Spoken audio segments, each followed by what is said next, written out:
Welcome to the deep dive. Today, we're really digging into something intense. It's this stack of source material detailing, well, one of the most meticulously engineered totalitarian states you can imagine. Oceania, right, under Ingsoc. Yeah, a world where basically everything, even your thoughts, is either, manufactured for you or it's a crime. Exactly. And our mission here, for you listening, is to get past just the surface level idea of surveillance state. We want to unpack the core systems. Right. We're talking about a society that's really cracked the code on controlling reality itself. History, facts, even feelings you haven't acted on, what they call thought crime. It's all just raw material for the party to mold or, well, destroy. So if you want the nuts and bolts of how pure power works, how truth becomes, well, completely flexible, this is the deep dive for you. Definitely. It's a fascinating, if terrifying, blueprint. Okay, so structure-wise, we'll start with the physical feel of it all, the grime, the surveillance, the sensory stuff, then move into the mind games, the language, the scheduled hate, the engineered war, and finally, the breaking point, the ministry of love. Right. We need to start where the control begins, which is just the constant physical presence of the state. What immediately defines life in Oceania is this total lack of sanctuary, isn't it? There's just no private life, nowhere to hide. And the foundational tool for this, described right up front in the sources, is the telescreen. Ah, the telescreen. Yeah, it's not really like our TVs. The sources describe it more like this heavy metal plaque, oblong, kind of like a dull mirror. And it does two things at once, which is the terrifying part. Exactly. It broadcasts party stuff, statistics, rousing military music, orders, but is also watching you and listening constantly. Every party member knows this, lives with this knowledge. And here's a key detail about status, a real differentiator. For outer party members, like Winston Smith, our main viewpoint character, you're trapped by it. You can dim it down a bit. Make the voice less insistent, yeah. Turn a switch. But you absolutely cannot turn it off. The source is explicit. No way of shutting it off completely. You just have to live your life assuming you're being watched and heard 24/7. And that inability to create true silence, to experience genuine privacy, it's sort of the genius of the control system. It maintains that constant low-level hum of paranoia that's just part of life for a party member. Which makes the later revelation even more potent. Oh, absolutely. When we learn that the inner party does have that privilege, O'Brien, in his, luxurious apartment, he just flicks a switch, creates the silence that Winston finds utterly stunning. That silence itself is a symbol of power. It is. It's the luxury of true control, denied to almost everyone else. And it's not just static surveillance inside your apartment either. The sources mention the mobility of the police. Exactly. It's not just the fixed screens. You also have these police patrols snooping into people's windows, helicopters just hovering there outside your window. It's a constant visible reminder that the state's gaze is external as well as internal. It all feeds into that pervasive atmosphere, dominated by Big Brother's face, plastered everywhere. Right, and specifically designed so the eyes follow you about when you move. It's inescapable. And then that caption, those 4 simple words, Big Brother is watching you. So the surveillance is total, technologically advanced in its own way, but the actual physical environment for these watched people, it's anything but sleek or futuristic? Oh, not at all. It's defined by scarcity, by filth, by constant decay. Winston lives in a place called Victory Mansions, which is ironic, of course. Of course. And the decay is sensory. You can almost smell it from the description. The hallways smelt of boiled cabbage and old rag mats. Nothing seems to function properly. Like the elevators. Elevators seldom work, and electricity is routinely cut off during daylight hours. But crucially, this isn't just inefficiency, it's planned. It's an engineered economy drive, specifically implemented for something called Hate Week. Everything reinforces the deprivation. Yeah. Even the outer party uniform, those blue overalls, they homogenize everyone, but the descriptions of personal items really hammer home the intentional misery. Yeah, Winston's only 39, but he's described as frail. He's got this varicose ulcer above his ankle. And the basics are awful, coarse, gritty, dark brown soap that apparently rasps your skin like sandpaper, dull razor blades. It's a system that actively wears down the body. And the food, the rations. Oh, the rations. It's all about deprivation. We see Winston's savoring this small hunk of dark bread. And then there's the infamous Victory Gin. Ugh. colorless with a sickly, oily smell as of Chinese rice spirit, apparently gives you a brief hit but leaves you feeling even worse afterwards. And the scarcity, again, it feels manufactured. The prime example is how they handle the rations announcements. That detailed about the chocolate ration reduction, it's just a masterclass in manipulation. Isn't it? A news flash blares out some massive military victory. Everyone's supposed to be excited, patriotic. And then immediately after, the announcement comes, the chocolate ration is being reduced from 30 grams to 20. So they use the good news to soften the blow of the bad news. Or rather, to justify it. The psychology is brilliant in its own twisted way. Be grateful you still get 20 grams. And celebrate the glorious victory that made this necessary sacrifice possible. It ties deprivation directly to patriotism. Okay, before moving to the mind games, let's quickly sketch out the organizational structure behind all this. The 4 ministries, which are themselves kind of examples of doublethink, right? Their names mean the opposite of what they do. Exactly. You have Minitru, the Ministry of Truth, which deals in lies and historical falsification. Mini-Plenty, Ministry of Plenty, overseeing economic scarcity. Mini-Pax, Ministry of Peace, which runs the perpetual war. And then the one that everyone fears most, the Ministry of Love, Miniliv. Yeah, that one sends a chill down your spine just hearing the name. Why is Miniliv so universally dreaded? Even party members who seem to believe in the system are terrified of it. Because it's the ultimate expression of the party's raw power. It's the center for interrogation, torture, re-education, violence. The descriptions in the source material are deliberately horrifying. Okay. It's windowless, utterly impossible to enter except on official business. And heavily guarded. Massively. Protected by multiple layers. A maze of barbed wire entanglements, steel doors, and hidden machine gun nests. And the guards themselves are described as these brutal, gorilla-faced guards in black uniforms armed with jointed truncheons. But the real dread seems almost symbolic. It is. It comes from that chilling phrase. It's the place where there is no darkness. That doesn't mean safety. It means the constant, overwhelming, unblinking light of interrogation, where you are stripped bare and forced, eventually, to see only the party's truth. So if the ministries are the state's body, then the Ministry of Truth is where memory gets surgically altered. Let's look at Winston's actual job. It's basically the daily grind of annihilating objective history. Right. He works in the records department, and his job involves what they euphemistically call rectifying past records. But let's be clear, it's falsification, pure and simple.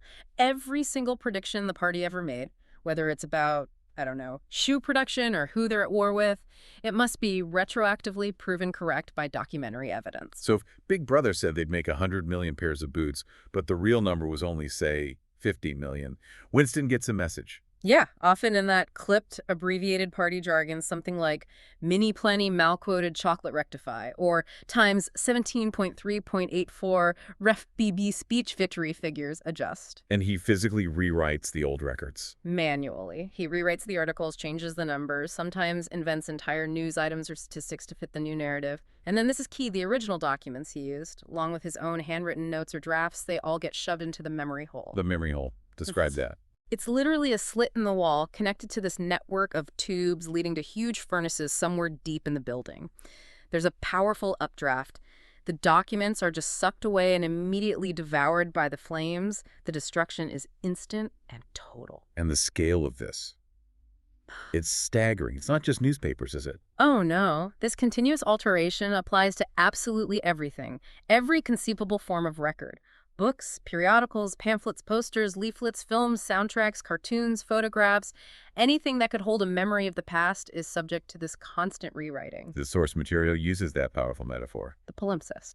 All history was a palimpsest, scraped clean and reinscribed exactly as often as was necessary. And once the change is made, that new version becomes the truth. The party simply states it has always been that way. There's no paper trail, no evidence that any alteration ever even happened. And sometimes just tweaking the record isn't enough. Sometimes they have to essentially create reality from scratch, like with Comrade Ogilvy. Right. This is a fantastic example of proactive falsification. Winston's task is to rewrite part of a Big Brother speech that mentions someone named Withers, who has since become an unpersoned, disgraced, vaporized, erased from existence. So instead of just deleting the reference, Winston has a flash of inspiration, you could say.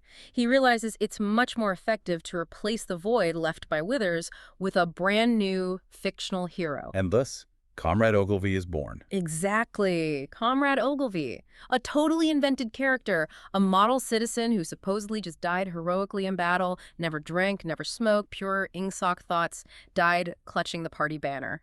A perfect fiction. And this fabricated story just gets inserted into the official record. Yep. It's funneled into the system, and the process itself shows the complexity of the lie machine. Winston knows he's probably not the only one working on this. Comrade Tillotson nearby is likely creating a rival version. So there's internal competition even in creating lies. Seems like it. The final choice, the version that becomes official truth, is made higher up by some master brain in the inner party. They ensure all the cross-references match up. And Winston has this chilling thought. It struck him as curious that you could create dead men, but not living ones. The party can fabricate history, but it can't generate genuine, uncontrolled life. Despite this massive, well-oiled machine of erasure, Winston does accidentally encounter one concrete piece of evidence. A fossil bone of the real past. Yeah, this is a pivotal moment, the story of Jones, Aronson, and Rutherford. These were 3 original leaders of the revolution, big names. But they were later arrested, publicly confessed to massive betrayals, spying for Eurasia, sabotage, the works, and then executed years ago. But Winston finds something. While working, completely by chance, he comes across this torn half-page from an old copy of the Times, dated about 10 years earlier, maybe around 1973. Then what's on it? A photograph. And in a photograph are Jones, Aronson, and Rutherford attending a party function in New York City. The absolutely crucial detail is the date of the newspaper clipping. It proved they were somewhere else. Exactly. The photo proved they were in New York on the very day that, according to their public confessions, they were supposedly on Eurasian soil, plotting treason. It was concrete evidence, a fragment of the abolished past, like a fossil bone. Undeniable proof that their confessions were lies. Which means the whole party narrative was built on lies. Precisely. That single scrap of paper, if it got out, could blow the party to atoms. It undermines everything. And yet, he destroys it. Instantly throws it into the memory hole. Why? At sheer terror. The danger of possessing such a thing was immediate and absolute death. Holding it for even a few seconds was incredibly risky, but the knowledge remains in his mind. And it raises a question from later, doesn't it? It does. He reflects on it. Does the party's grip on the past become somehow less secure just because evidence that no longer exists once existed? It perfectly captures the dilemma. You might know the truth, you might even have seen proof, but if you can't hold on to it, can't communicate it, doesn't matter. The past only exists in records and in memory, and the party controls both. Okay, so controlling the past is one thing, so the memory hole. But they also aim to control the future by actually shrinking the human mind's capacity for dissent. Which brings us to Newspeak. Newspeak is maybe the most insidious tool of all. It's fundamentally about prevention. As Syme, the language expert Winston talks to, explains it, the ultimate goal is to narrow the range of thought so radically that thought crime heretical thinking becomes literally impossible because there will be no words in which to express it. It's like linguistic inoculation against rebellion. Exactly. Syme is quite proud of it. He predicts the whole project, the linguistic revolution, will be complete by 2050 at the latest. So how do they actually shrink the language? What's the mechanism? Well, the vocabulary gets smaller every single year. They actively eliminate words deemed undesirable or unnecessary, especially words with ambiguous or rebellious connotations, and they strip existing words of secondary meanings. The example of free is chilling. It really is. The word free only survives in Newspeak in very basic, concrete senses, like this dog is free from lice, or this field is free of weeds. The entire concept of political freedom, intellectual freedom, that meaning is deliberately purged from the word. Eventually, the idea itself will be literally unthinkable because a linguistic tool for it won't exist. And the grammar itself is designed for this purpose too. Yeah, Newspeak grammar is simplified. Parts of speech become interchangeable. Think can be the verb and the noun, good think. Adjectives are formed with inful, adverbs with wise. Everything is designed for speed and simplicity. And those clipped compound words. Like good think, mini packs, belly feel. They're designed to be uttered rapidly, almost barked out, and crucially to rouse minimal echoes or associations in the speaker's mind. They discourage nuance, discourage reflection, just blunt tools for expressing party-approved concepts. But this is an ongoing process. People still have access to old speak, the old language, which means party members need to master some incredible mental gymnastics to navigate this. Like doublethink. Doublethink. The bedrock of party orthodoxy. It's defined as the capacity to hold two completely contradictory beliefs in your mind simultaneously and accept both of them. How does that even work? It's described as a conscious process of inducing unconsciousness. You have to know the truth, tell a deliberate lie, genuinely believe the lie is true, and then crucially forget that you ever performed this mental trick in the first place. Oh. And then apply the same process to the act of forgetting. It's layers upon layers of self-deception. Utterly exhausting to even think about. So if doublethink is about accepting the contradictory, what's crime stop? Crime stop is the mental reflex that stops you before you even need doublethink. It's the faculty of instinctively stopping short, right at the threshold of any potentially dangerous or unorthodox thought. Like a mental flinch. Exactly. It involves the power of not grasping analogies, of failing to perceive logical errors, of misunderstanding even the simplest argument if it's hostile to ingsoc. The party calls it protective stupidity. But it's not really stupidity, is it? No, the source material clarifies that this kind of stupidity requires incredible mental discipline. You have to be acutely aware of where dangerous thoughts might lead in order to shut them down instantly. It's sophisticated ignorance. Which leads to the ultimate test of orthodoxy. Black-white. Black-white is doublethink applied to basic perception. It means being able to say and truly believe that black is white when the party requires it. And more famously, to believe that 2 + 2 = 5 if the party dictates it. It's the total surrender of objective reality to the collective will of the party. Reality isn't external, it's whatever the party says it is. Wow. Okay, so you've got Newspeak shrinking thought, doublethink managing contradictions, crime stop preventing them. This must create enormous psychological pressure. The party needs an outlet for all that repressed feeling, right? Absolutely, and that outlet is the 2 minutes hate. The mandatory hate session. Right. A scheduled, ritualized frenzy. Everyone gathers, chairs are grouped facing a big telescreen, and for 2 minutes they're subjected to images and sounds designed to whip them into a fury, usually directed at Emmanuel Goldstein, the supposed arch-traitor, the enemy of the people. And the descriptions of it are intense. People aren't just pretending. No, the rage becomes real, uncontrollable. People leap up, they scream, they shout abuse, they physically throw things game. Julia, Winston's colleague and later lover, actually hurls a Newspeak dictionary at Goldstein's face on the screen. The scary part, Winston notes, is that you can't not join in. Exactly. He feels it himself. It was impossible to avoid joining in. This hideous ecstasy of fear and vindictiveness just sweeps through the crowd like an electric current. The rage is genuine, palpable. But it's controlled rage. That's the genius of it. The rage is real, but it's also an abstract, undirected emotion which could be switched from one object to another like the flame of a blow lamp. Today it's Goldstein, tomorrow it might be Eurasia or Eastasia. The party doesn't care what you hate as long as they control the target and benefit from the emotional release, directing it away from themselves. So these psychological tools are incredibly powerful, but they're buttressed by the biggest piece of social engineering, the state of perpetual warfare. Goldstein's book, The Forbidden Text, gives us the analysis of the global setup, right? The 3 superstates. Yeah, that analysis is crucial for understanding the why behind everything. The world's divided into Oceania, Eurasia, and Eastasia. These 3 superpowers are constantly at war and have been for about 25 years by the time of the story. But it's a strange kind of war. It is. It's described as being continuous, but of limited aims. None of the 3 can actually conquer the others. They each have natural defenses. Oceania has the oceans, Eurasia has its vast landmass, Eastasia has its population size and industriousness. So a decisive victory is basically impossible. The fighting happens mainly in disputed territories, border zones. So if they can't win, what's the real purpose of keeping this war going constantly, economically and socially? It's purely internal control. The primary economic purpose, according to Goldstein's book, is to use up the massive productive capacity of modern industry without actually raising the general standard of living for the population. Because a comfortable population is dangerous. Exactly. If the industrial machine was used to make everyone wealthy, comfortable, leisured, educated, well, people might start thinking. They might realize that a hierarchical society ruled by a tiny elite like the party is completely unnecessary. So war becomes the essential mechanism for destroying or wasting surplus goods, keeping the masses poor, overworked, and therefore easier to control. And it provides the emotional climate the party needs. Precisely. A hierarchical society needs fear, hatred, adulation, and orgiastic triumph. Perpetual war provides all of these on tap. You need the enemy to hate, the leader to adore, the victories, real or fabricated, to celebrate. And the biggest lie underpinning it all. Is that the enemy is fundamentally different, monstrous.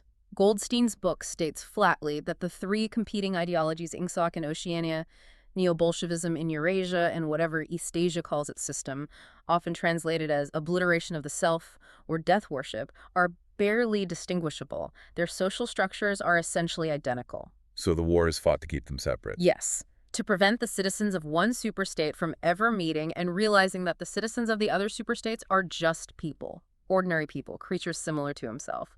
If that happened, the whole edifice of hatred and fear the party relies on would collapse. The war maintains the necessary psychological barriers. Okay, let's shift focus now. We've talked a lot about party members. But what about the vast majority, the 85% of the population who aren't in the party, the proletariat, or proles? How does the party deal with them? Essentially, with contemptuous neglect. The official party line, the policy, is that the proles are natural inferiors who must be kept in subjection, like animals. They are granted intellectual liberty precisely because they have no intellect. So they're considered too dumb to be dangerous. Basically, yes. The party sees them as harmless. Their lives are allowed to be filled with heavy physical work, family life, breeding, petty quarrels, cheap entertainment like films and football, beer, and especially gambling. The lottery is huge. As long as they stay focused on these things, the party leaves them largely alone. No telescreens in their homes, generally. Yet Winston pins his hopes on them. He has that famous line, "If there is hope, it lies in the proles." Why does he believe that? It's about potential power, their sheer numbers, their physical strength. If they ever became conscious of their own strength, they could overthrow the party overnight. But the tragedy is, they lack that consciousness. He sees flashes of their power, but misdirected. Right. He witnesses a massive riot, hundreds of prole women suddenly furious, shouting, seeming on the verge of rebellion. But it turns out it's just because a market stall ran out of tin saucepans. They have the energy, the collective force, but it's channeled into trivial, immediate grievances, never into political awareness. But they do seem to retain something the party members have lost. Kind of basic humanity. Absolutely. That's crucial. The proles represent the remnants of pre-party human emotion and loyalty. Winston feels they have a dignity of emotion. Private loyalty is like his own vague, powerful memory of his mother's selfless love, something utterly unparty. And that image of the prole woman singing. Yes, the stout woman hanging laundry in the courtyard, singing some sentimental, popular tune. She's robust, fertile, completely indifferent to the party and its ideology. She just lives. For Winston, she symbolizes a hidden, durable vitality, a connection to basic human life that the party hasn't managed to stamp out, mainly because it hasn't really tried to indoctrinate them in the same way. Which brings us to another major area of control for party members, the suppression of sex and the family. The party is deeply hostile to the sexual instinct, especially within the party itself. It's not just about preventing loyalty to a person outside the party, though that's part of it. The deeper goal seems to be removing all pleasure and eroticism from the act. Making it just a duty. Exactly. Sex should be seen as either a disgusting minor operation, like an enema, or simply a duty to the party for the purpose of begetting children, future party members. Any hint of desire or enjoyment is suspect. And Julia, Winston's lover, she has a very clear theory about why the party does this. It's political, not moral. Yeah, Julia cuts right through it. She believes the party's Puritanism is a deliberate tactic. Her insight is that sexual deprivation induced hysteria, which was desirable because it could be transformed into war fever and leader worship. So frustrated energy gets redirected. That's her theory. Happy, satisfied people don't have the pent-up nervous energy needed for marching up and down and cheering and waving flags. Fulfilled desire makes you content, perhaps even inward-looking, which the party can't allow. So for Julia, sex is rebellion, plain and simple. Desire was thought crime. And this extends to warping the family unit itself, especially through the children. Oh, absolutely. The children are systematically turned against their parents. Organizations like the Spies, with their uniforms, blue shorts, gray shirts, red neckerchiefs, train them from a young age to watch their parents, listen at keyholes, report any sign of unorthodoxy. They become extensions of the thought police. Literally. They're described as ungovernable little savages who adore the party and Big Brother above all else. All their natural childhood energy and even aggression is channeled outwards against perceived enemies of the state, including their own family. The family unit is deliberately undermined, turned into an instrument of surveillance. And the example of Parsons is just chilling. It's horrifying. Parsons, Winston's neighbor, a rather dim but enthusiastic party man, is eventually arrested.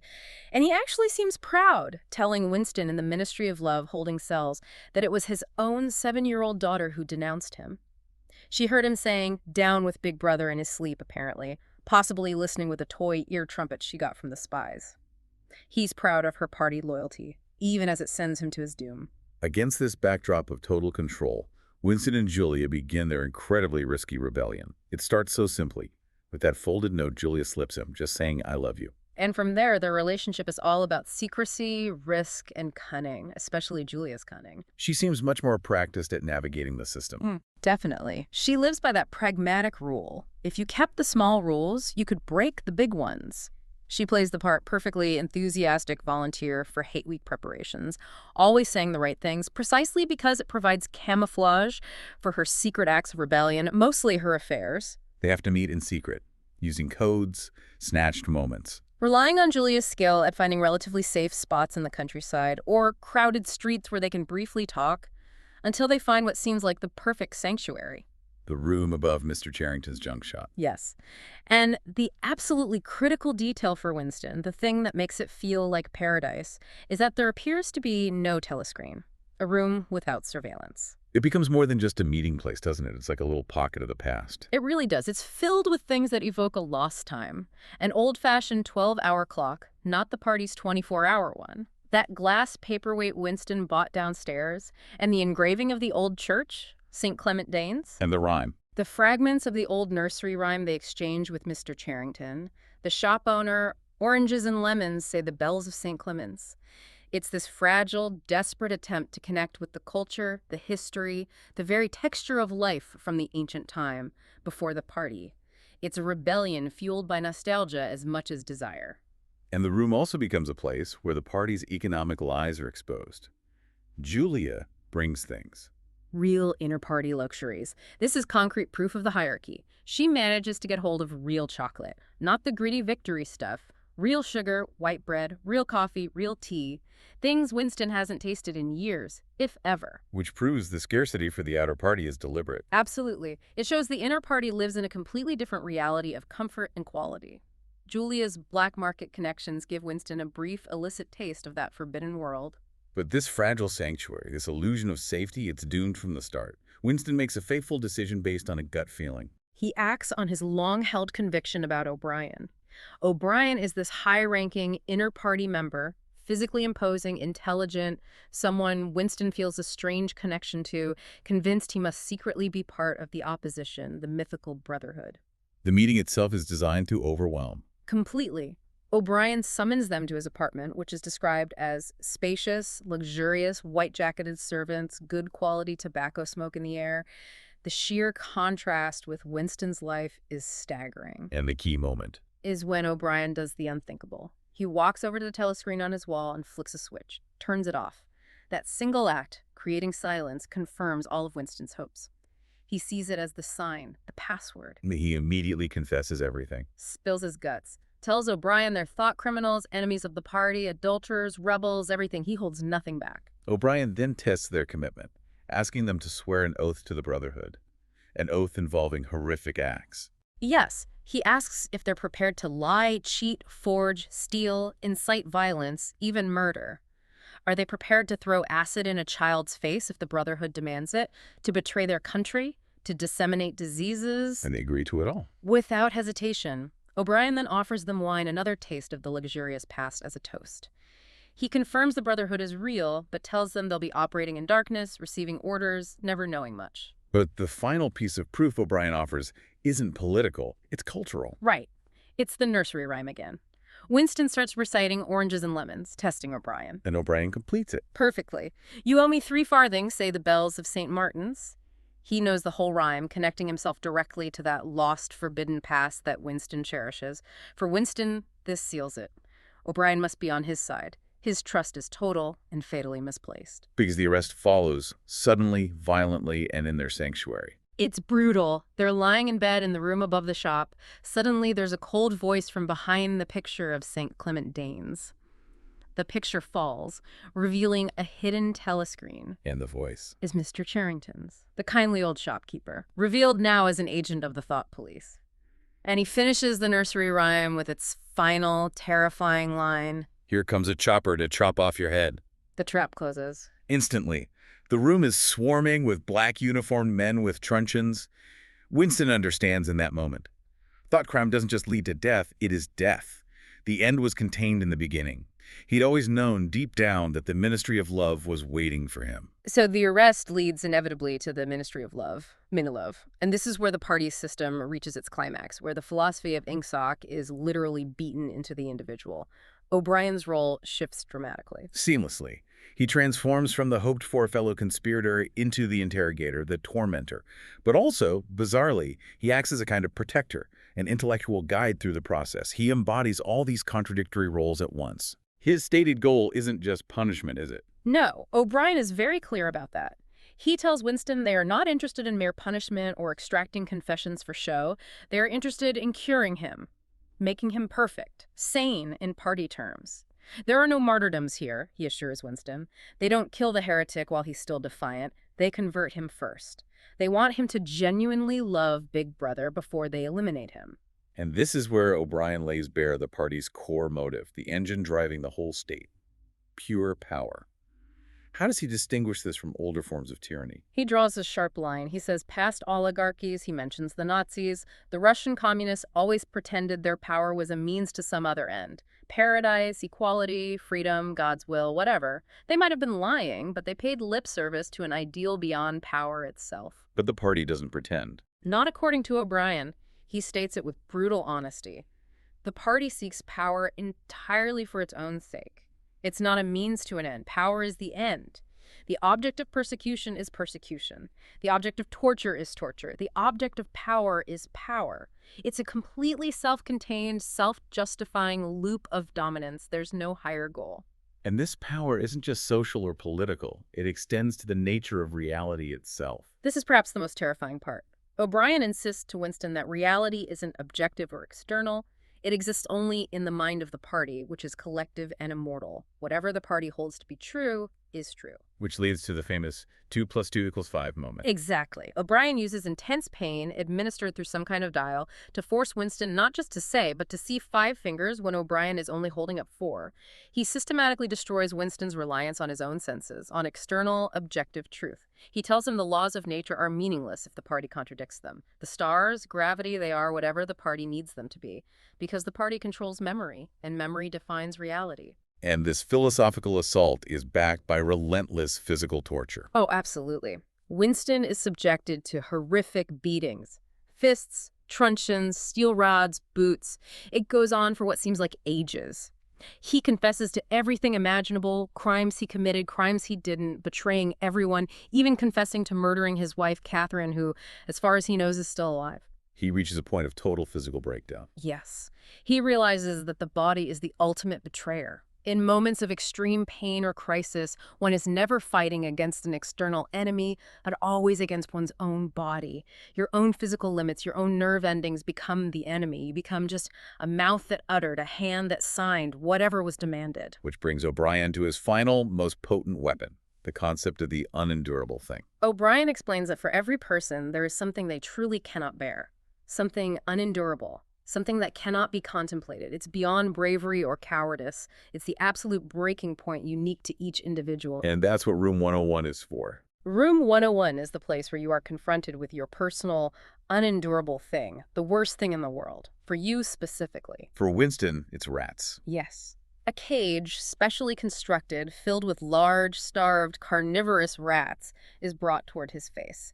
This is the final step in his psychological destruction. And it works. It forces the ultimate betrayal. It does. It's not just about confessing or breaking under pain anymore.